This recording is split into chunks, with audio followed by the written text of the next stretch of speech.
Welcome to Ray's Research Corner, and it is a cold, rainy day here in the Dallas-Fort Worth area, and specifically in Denton at UNT Center for Play Therapy. But I just want to take a minute and talk to you about what are called randomized controlled trials. And so don't turn off your video yet, because I know that sounds super boring, but that is actually how we determine evidence-based practices, is when we run randomized controlled trials, then that is a way to show evidence that our intervention is working in play therapy. So what does that even mean? Because we hear that thrown around, and we hear the term RCT thrown around and how important those are.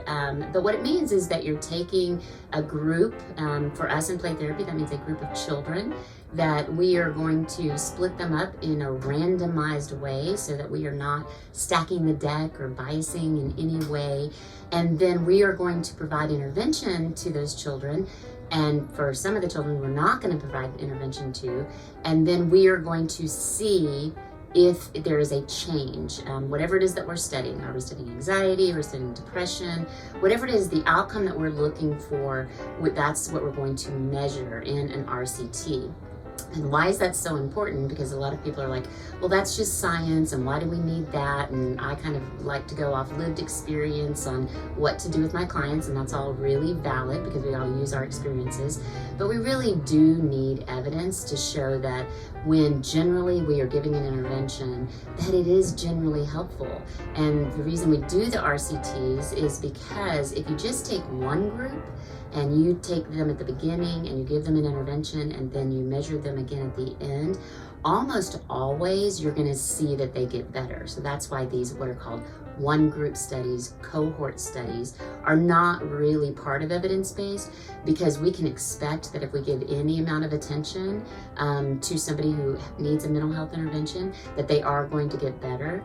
So then what we want to do is say, okay, well, if we took these kids and we compared them to maybe another intervention, or we took them and we compared them to that time was passing, because generally also people in crisis get better as time passes.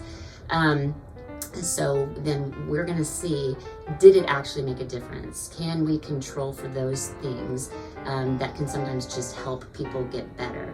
And so that's why we do randomized controlled trials, because we really are trying to say, is this better? Not just, are we not hurting people? That's like kind of the lowest level that we're trying to reach, is at least we're not hurting people, which one group studies can do that. But randomized controlled trials tell us, are we actually helping people? Are we actually helping children? And so that's why we need them, and that's why we use them, and that's why when organizations are determining evidence-based practices, they typically are looking for RCTs. And so you might want to check out when you look at the International Journal of Play Therapy or other journals that publish play therapy research, is look for, is it an RCT? Because then I know there's a little bit more credibility. Now there's way more to it than that, and we will cover those things in other Ray Research Corner times. But the first thing we're going to look for is, did they do comparison? And we'll talk about the importance of that as we go through our Research Corner time periods together. So anyway, hope you have a great day. Thank you.